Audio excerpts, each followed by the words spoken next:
supaya kita bisa melihat diri sendiri. Gimana caranya? Supaya kita tidak terhijab oleh diri kita sendiri. Maka dalam kalam berikut beliau mengatakan, ukhruj min awsafi syariyatik. Keluarlah engkau dari sifat-sifat manusiawimu. Jam segini kalau manusia sedangnya ngapain, Pak? Tidur. Nah itu. Keluar dari sifat itu. Ngapain? Kalau nggak ta'lim, zikir.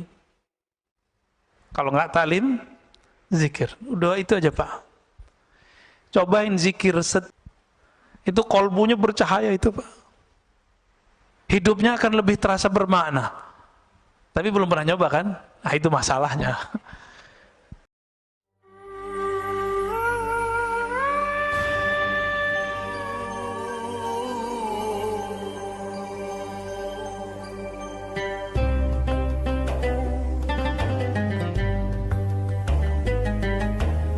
Pengarang kitab ini, jadi imam ini namanya Ibnu Athaillah Sakandari.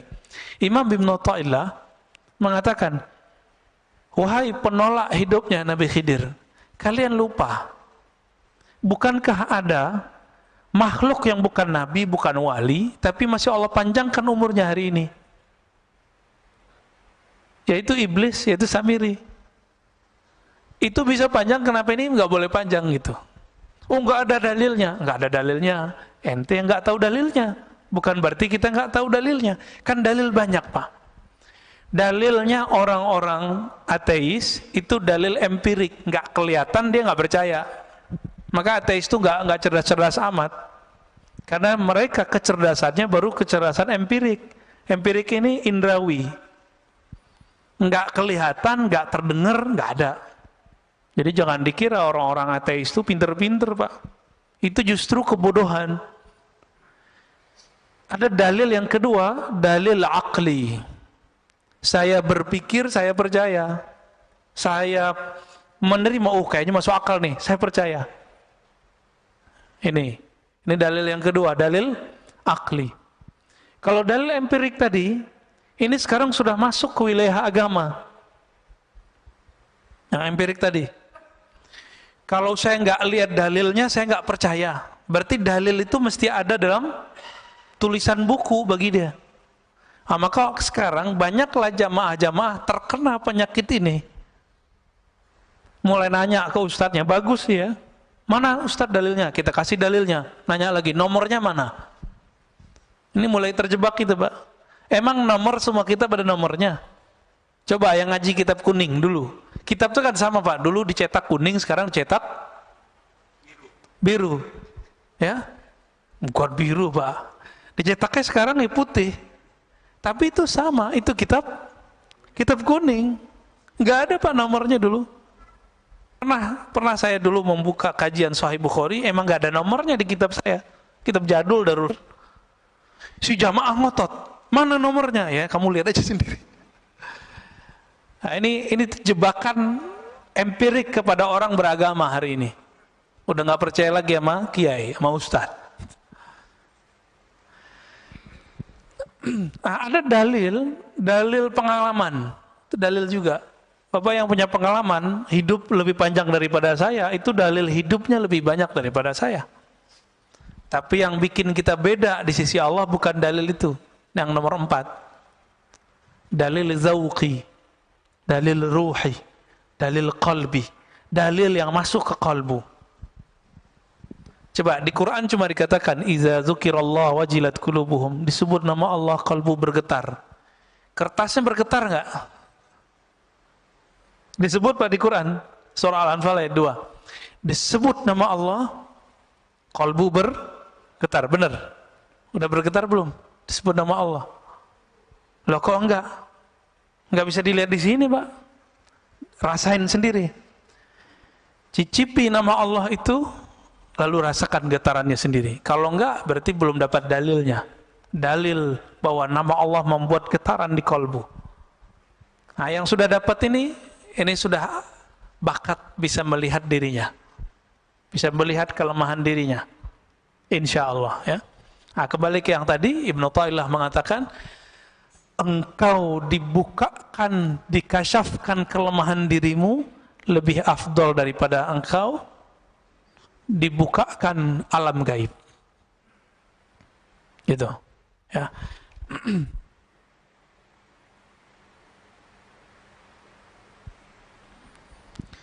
Supaya kita bisa melihat diri sendiri, gimana caranya? Supaya kita tidak terhijab oleh diri kita sendiri. Maka dalam kalam berikut beliau mengatakan, ukhruj min awsafi basyariyatik. Keluarlah engkau dari sifat-sifat manusiawimu.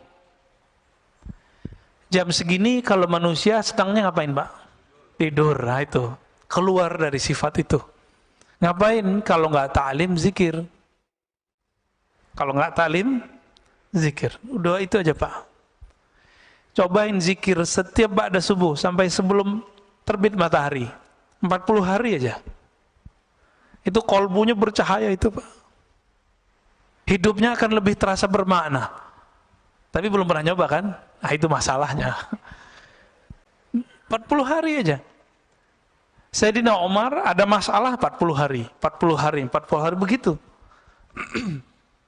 Nabi Muhammad SAW ketika beliau berkhalwat di Gua Hira, beruzlah, itu juga sama 40 hari. Nabi Yunus di perut ikan 40 hari. Nabi Adam sujud 40 hari. Semuanya 40 hari, Pak. Maka hadisnya, orang yang salat subuh, ya, man shallal fajra, orang yang salat subuh, atau ya man shalla arba'ina sabahan, yang salat 40 kali subuh, ma'al imam. Di riwayat Imam Tirmizi itu ada mendapatkan takbiratul ula, mendapatkan takbir pertamanya imam. Berarti dia bukan enggak terburu-buru, ya. Maka setelah 40 hari, azharallahu ya nabi al-hikmah min qalbihi ala lisani. Allah akan pancarkan dari kolbunya ada hikmah, memancar dari kolbu, tumpah ruah lewat mulutnya. Coba Pak amalkan itu, coba sekali aja deh. Seumur hidup masa nggak mau nyoba? Ya.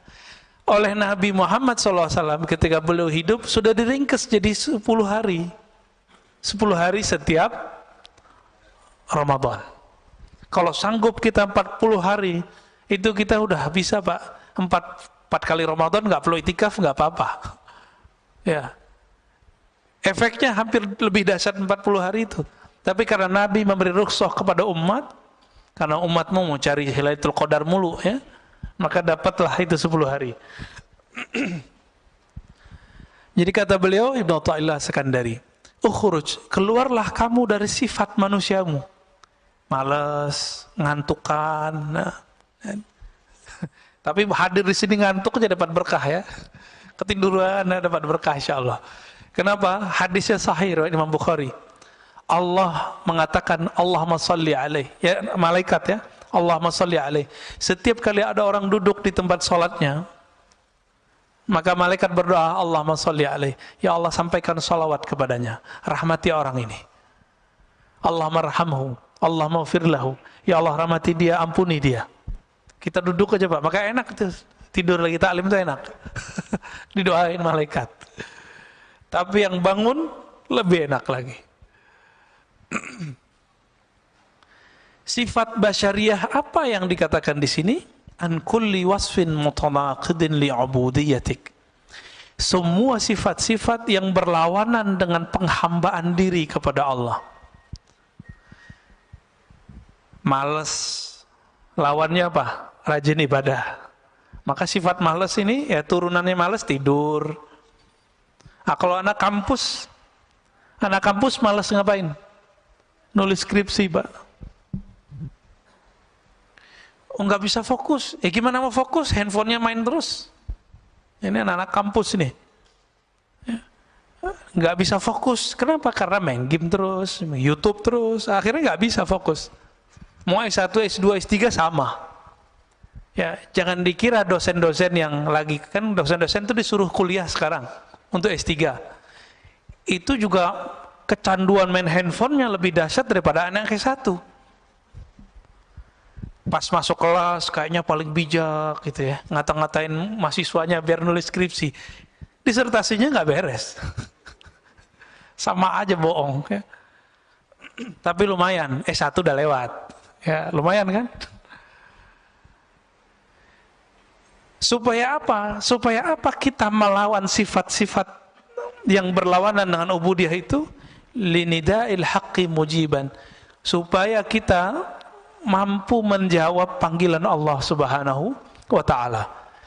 Setiap sepertiga malam terakhir itu ada hadis yanzilu rabbuna. Allah turun. Jangan usah dibayangin Allah turun karena Allah bukan benda. Ya. Allah bukan benda, jadi enggak usah dibayangin. Lalu Allah berfirman, adakah yang bertobat? Aku akan terima. Adakah yang minta hajatnya? Aku akan tunaikan. Adakah yang minta perlindungan? Aku akan beri. Jadi enggak usah ke dukun, Pak ya. Dukun tertinggi itu ya sepertiga malam terakhir itu. Enggak usah jauh-jauh. Cuma karena kita tidak mau mengikuti jalur ini, maka kita menjadi budak selain Allah Subhanahu wa ta'ala. Wa min hadratihi qariba. Dan kehadirannya Allah terasa dekat.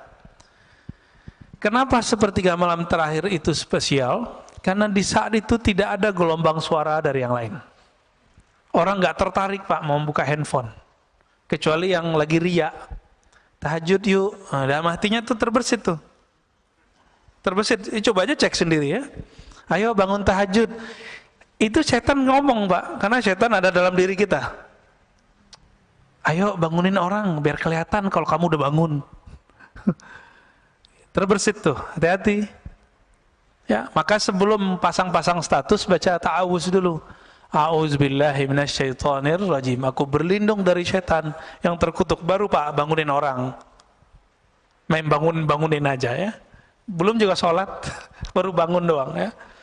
Nah, ini saya lihat di grup-grup WA lagi ramai itu Pak ya, terutama yang baru-baru gabung. Yang reuni-reuni ya, grup-grup macam-macam lah. Nah, setan masuk juga. Setan nggak bisa main WA Pak, tapi bisa main WA kita.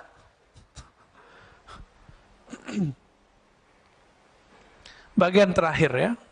Aslu kulli ma'siyatin wa ghaflatin wa syahwatin ar-ridha 'anil nafs. Kenapa ada maksiat? Kenapa ada kelalaian? Kenapa ada kita ini mengikuti hawa nafsu? Apa jawaban beliau? Pokok penyebabnya adalah satu, ar-ridha 'anil nafs. Kita meridhoi kehendak diri, kehendak nafs, hawa nafsu. Contohnya nih, kalau melihat yang bening-bening itu nafs bukan? Benar ya? Kita membiarkan mata kita terpapar Pak. Ya sama aja, mau ustadz ke ustadz sama aja. Pendeta nggak pendeta sama Pak. Biksu nggak biksu sama. Mau dia vegetarian, mau dia makan daging sama. Jadi jangan dikira orang vegetarian nafsunya rendah, enggak. Orang nggak bernafsu ya nggak makan. Ya nggak makan gimana tuh? Ya puasa terus dia tiap hari. Tapi tunggu dulu, kalau puasanya puasa Daud, itu nafsunya masih bisa besar Pak. Makanya Nabiullah Daud istrinya 100. Gundiknya kita nggak tahu berapa. Kan raja. Istri resminya berapa? 100, budak-budaknya lebih banyak. Nabiullah Daud. Itu puasa Daud loh. Jadi beberapa kiai di Jawa itu menemukan ternyata obat kuat alami itu namanya puasa Daud. Jadi kalau cuma puasa Daud itu bukan melemahkan syahwat, justru syahwatnya tambah kenceng ntar. Ya. Nabi Daud karena tahu dia tambah kenceng ini ya nikah lagi. Coba kita kan di Indonesia susah mau nikah lagi Pak. Curhat curcol ya. Itu Pak Mirwan tuh yang curcol tuh, bukan saya ya.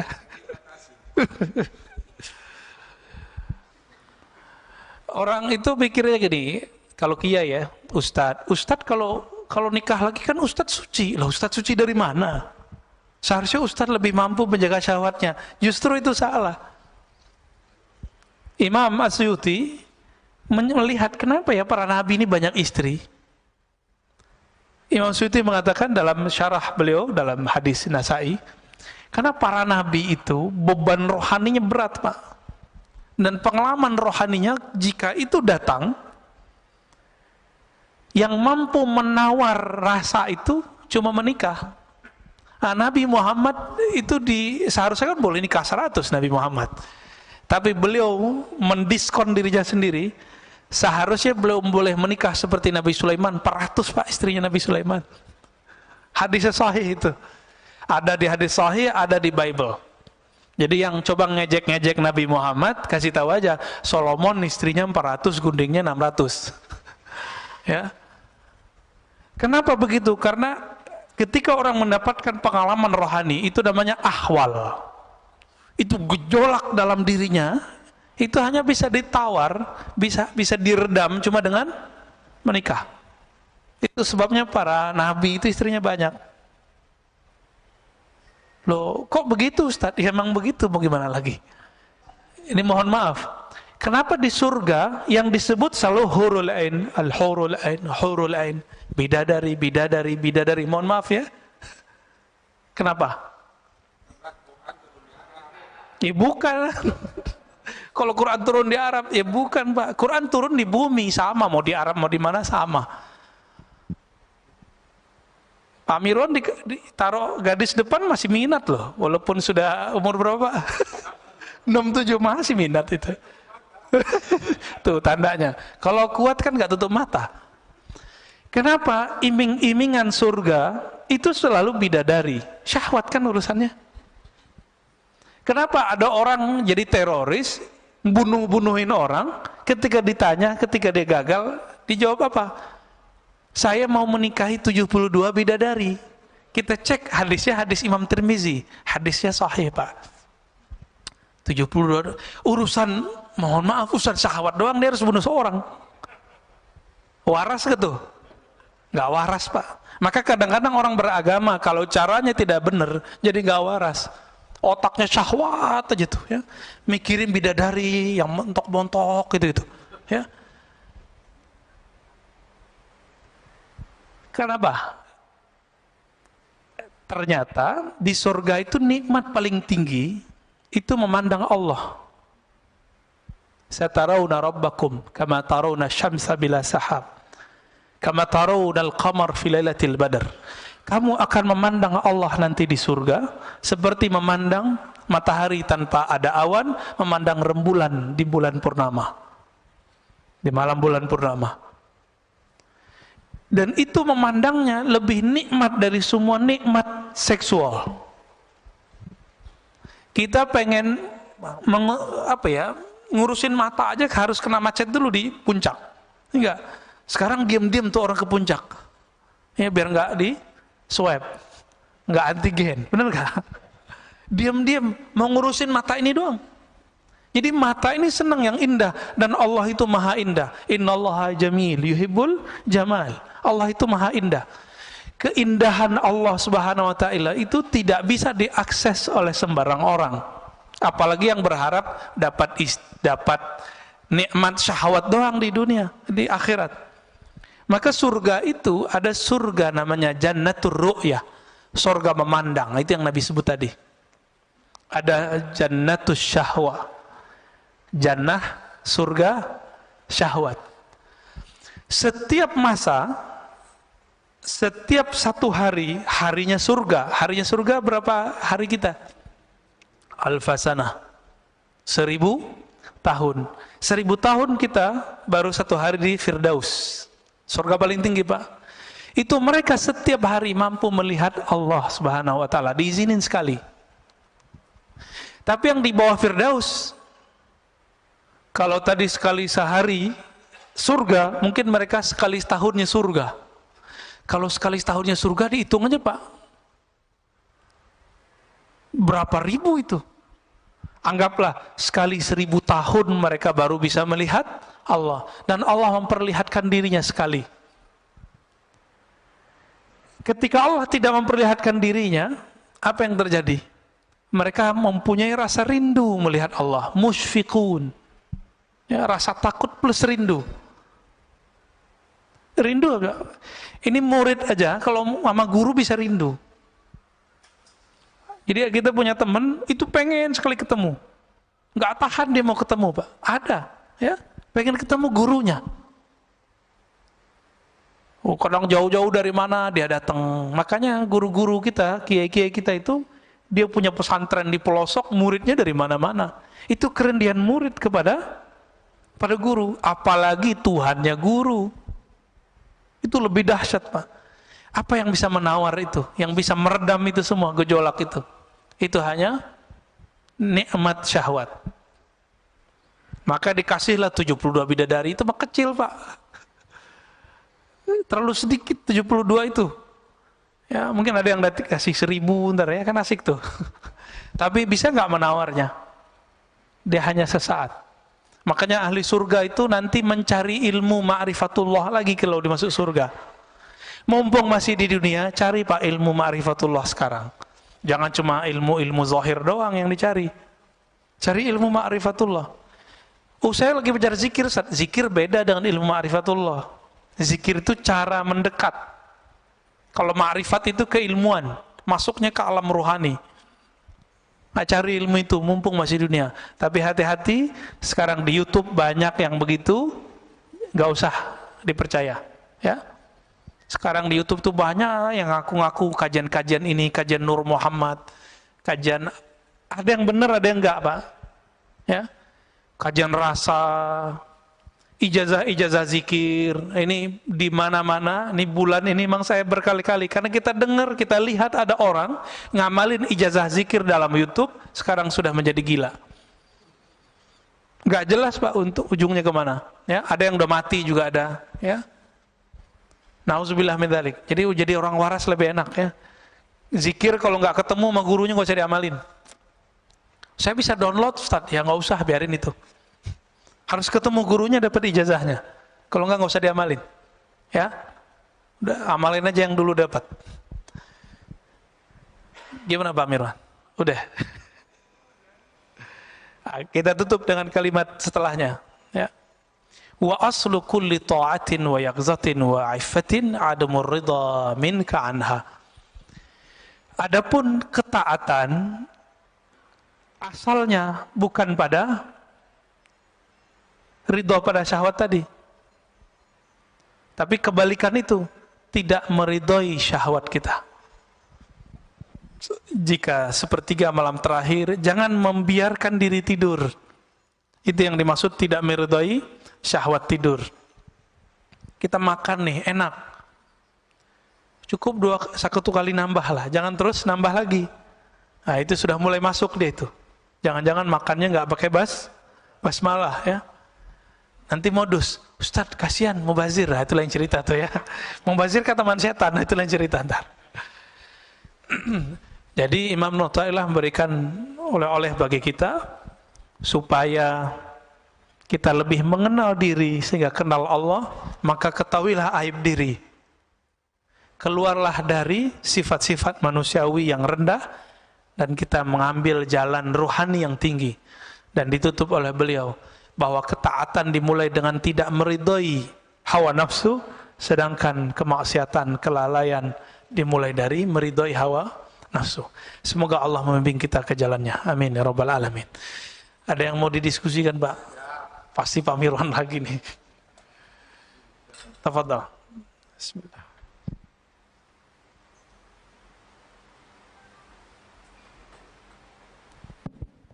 Assalamualaikum warahmatullahi wabarakatuh. Waalaikumsalam warahmatullahi. Tadi dikatakan bahwa Musa Samiri. Musa bin Sam'un As-Samiri. Musa Samiri itu sekarang pun sudah ada. Kita semuanya menganggap Musa Samiri itu waktu zaman Nabi Musa aja, habis itu sudah tidak. Ya. Kalau itu yang terjadi, berarti Dajjal pun demikian. Dajjal pun dari dulu sampai sekarang juga udah ada, bukan kita menunggu Dajjal. Ya, di Indonesia pun banyak Dajjalnya. Ya, nggak usah saya sebutkan satu-satu, nanti rame. Jadi saya kira ngapain nunggu-nunggu Dajjal datang nanti? Dajjal sekarang aja kita basmi. Demikian, Assalamualaikum warahmatullahi wabarakatuh. Iya, Samiri itu ya Dajjal, Pak. Jadi ada Dajjal yang teri, ada Dajjal yang kubro, yang asli itu Samiri. Sahabat-sahabat Nabi beberapa diizinkan oleh Rasulullah untuk bertemu, bahkan ada yang dia lagi berlayar terdampar di satu pulau, itu Tamim Ad-Dari, ketemu dengan Dajjal As-Samiri. Satu pulau yang mana kita nggak tahu Pak, kan katanya pulau, bukan pulau seribu Pak. Apa segitiga Bermuda apa ya, wallahu alam, kita kan nggak ngerti, itu urusan Allah lah ya, jangan berspekulasi. Mungkin itu salah satu pulau-pulaunya, tapi itu bukan satu-satunya ya. Lalu ada Dajjal yang artinya maknawi. Apa kata Nabi? Setelahku la nabiyya ba'di, tidak ada lagi nabi, tapi akan muncul salasuna dajjalun, muncul 30 dajjal. Jadi Nabi kasih angka 30. Itu yang gede-gede itu. Yang pokok-pokoknya aja. Mulai dari Musailamah Al-Kazzab. Namanya Kazzab. Kazzab Dajjal sama artinya. Jadi Musailamah Al-Kazzab itu ngaku dapat wahyu. Jadi ternyata nabi-nabi palsu ini juga dapat kasyaf dia. Ada yang masuk ke dalam dirinya. Hati-hati Pak ya. Yang dapat bisikan-bisikan belum tentu dari Allah tuh ya. Siapa tahu dari iblis ya. Karena tadi iblis Azazil ini punya ring satu tadi, sekitar 70-an ribu, itu datang kepada calon-calon wali, membisikkan kalam-kalam yang dulu iblis dapatkan sama saya masih menjadi malaikat, menjadi bagian dari malaikat. Jadi iblis itu mempunyai memori takdir. Itulah yang diceritakan kepada dajjal-dajjal teri itu. Makanya kalamnya pengikut-pengikut dajjal yang ini persis seperti yang terjadi. Dia bilang akan terjadi, ini kejadian Pak.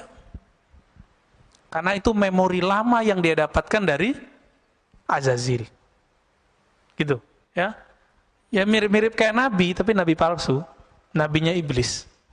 Wali, tapi bukan waliur rahman, tapi wali syaitan. Ya. Jadi nggak usah kita membasminya pakai apa Pak? Karena dia masuk lewat intelektual, kita masuk lewat intelektual. Dia mau membongkar iman, maka kita pertahankan iman. Nggak perlu kita bunuh Pak dia ya. Itu Pak Mirwan aja yang ngurus start. Ya, tafadhol. Ada lagi?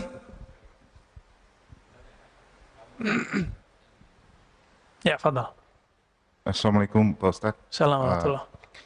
Izin bertanya, mungkin ada kaitan juga dengan topik kita pagi ini, dan di beberapa ceramah Buya yang lain juga pernah disebutkan tentang panjang angan-angan. Itu apakah mudaratnya buat kita? Kemudian juga apa bedanya dengan cita-cita? Apakah boleh kita memiliki cita-cita seperti pengen punya kebun, punya apa, punya lain-lain lah gitu Pak. Mohon penjelasannya Pak, makasih. Iya betul. Ini kolbunya nanya ini Pak. Kita punya masalah dalam setiap diri kita, mau dia ustadz, jamaah, kiai, santri sama. Apa masalah kita? Tulul amal. Tul artinya panjang, amal. Amal itu bahasa Arab pakai hamzah. Secara harfiah artinya cita-cita. Secara harfiah. Tapi dalam bahasa Indonesia, cita-cita beda dengan angan. Cita-cita itu sifatnya luhur, sedangkan angan-angan sifatnya belum tentu luhur. Luhur tinggi ya, mulia. Kapan angan-angan itu tidak menjadi angan-angan? Kalau dia dikaitkan dengan Allah. Contohnya nih, ya. Saya pengen umroh, angan-angan. Beda nggak dengan saya berniat umroh? Itu beda.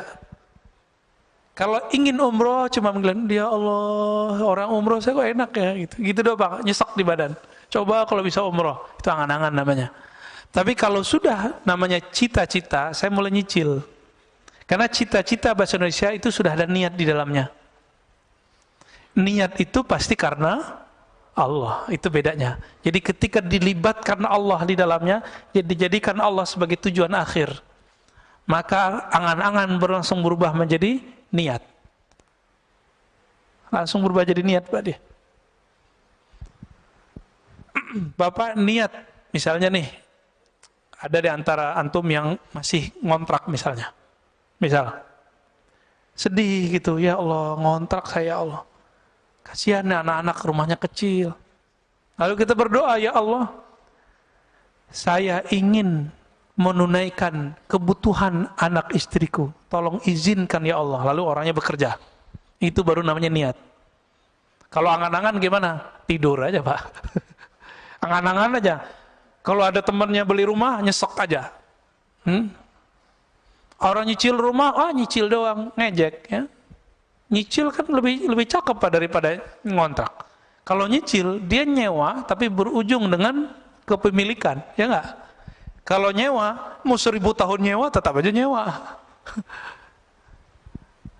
Nah, itu beda orang berniat dengan orang berangan-angan. Dan tulul amal ini adanya di sini Pak, di fikrah. Sini dia. Ketika tidak dilibatkan kolbu, maka dia menjadi angan-angan. Dan biasanya bikin orangnya suka ngayal, suka melamun. Nah, beda dengan yang berniat. Kalau yang berniat, diamnya berpikir. Kalau yang angan-angan ini, diamnya melayang. Diamnya ngayal aja gak jelas. Kalau udah ngayal, setan masuk nggak? Masuk. Tapi kalau berpikir, setan susah nembus. Jadi setan itu nggak bisa nembus orang mikir. Itu hebatnya. Nggak perlu kita sakti untuk ngelawan setan. Berpikir aja. Nggak masuk Pak setan. Abu Bakar karena berpikirnya cepat, dia langsung tahu, kalau Muhammad yang ngomong saya percaya. Itu fikirannya main. Fikrahnya oke. Jadi fikrahnya salim. Jadi nggak tulul amal. Ya. Sayyidina Umar banyak nanya. Tapi setelah fikrahnya sesuai, dia pertanyaannya sedikit. Nah ini dia. Jadi boleh nggak kita bercita-cita? Ya mah harus bercita-cita. Nah, cita-cita ini kalau dalam bahasa Arab yang positif itu disebut himmah aliyah. Coba kalau nanti saya mapan, saya akan tahajud setiap malam. Ya, saya akan misalnya bagaimana? Kayak Pak Mirwan nih, jamaah setiap saat. Saya akan tahfiz Quran, itu namanya cita-cita, himmah. Bahasa Arabnya himmah aliyah. Tapi coba cek Pak nanti, kalau dia sudah mapan, dia kerjakan nggak yang dia cita-citakan dulu? Maka di hikam nomor 2, itu disindir orang-orang yang tuh dulu punya cita-cita tinggi, setelah dia mendapatkan kesempatan itu, cita-citanya dia pinggirkan. Ini setan kan gak akan diem. Setelah semua cita-cita Bapak terwujudkan, maka dikirimlah handphone ke kita. Dikirimlah TV online kepada kita. Apa yang terjadi? Kita bisa duduk di depan TV 2 jam, bisa di depan YouTube 2 jam, tapi tidak bisa zikir 2 jam. Nggak bisa baca Quran 2 jam. Ini tanda-tanda kalau antum tuh perdaya semua. Sama, saya juga begitu. Ya. Kena semua kita ya? Ya, saya juga kena Pak. Sama-sama kita perbaiki. Ya, ada lagi Pak cukup? Cukup lah ya? Oh, masih ada. Ini Ahlul Bait ini. Assalamualaikum Ustaz. Caranya 2 Pak. 1 berguru. Nanti guru itu kasih guidance, kamu amalkan ini.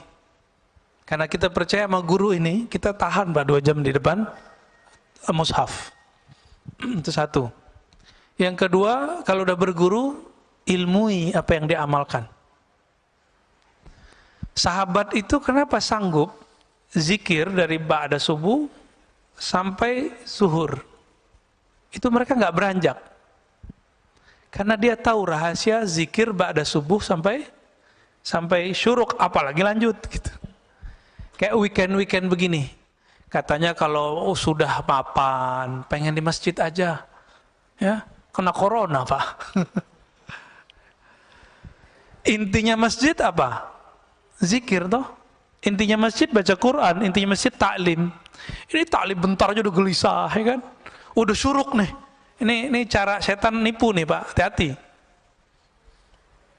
Hati-hati di situ. Ya. Nah, tapi yang belum tahu ya nggak apa-apa. Lebih afdol ngaji apa sholat? Hah? Ngaji, beneran. Dulu Imam Malik lagi taklim, azan, kan beliau ngajarnya di Masjid Nabawi, azan Pak. Tiba-tiba ada seorang murid langsung dikemas tuh kitab-kitabnya, dimasukin ke kopernya lah kalau gitu sekarang. Lalu Imam Malik nanya, bro, ente mau kemana? Mau sholat sunat Tuan Guru. Apa kata Imam Malik? Oh gitu ya. Menurut kamu lebih afdol berilmu atau sholat sunat? Apa jawabannya? Bingung juga deh Pak. Tapi dia pikir-pikir, iya ya, berilmu. Udah, nggak jadi Pak, dia taruh lagi kitabnya. Masih ingat ada dalil hadis bahwa Allah lebih suka kepada orang alim yang tidur daripada orang yang tidak berpengetahuan lagi sholat. Karena orang yang nggak berpengetahuan sholat, dia merasa dirinya alim, dia merasa dirinya lebih mengerti, dia merasa dirinya suci dengan sholatnya. Coba Pak, kalau semua orang kayak tadi, wah syuruk nih, pada sholat semua, saya ngomong sendiri dong. Kan kacau itu. Ini akibat ya, akibat kita nggak bisa melempatkan sesuatu pada tempatnya. Cuma 2 kali seminggu kok, sekarang udah dihapus kok yang pagi-pagi yang lainnya kan. Udahlah ya. 3 lagi. Udah Pak, kalau nggak ada nggak usah ditahan Pak.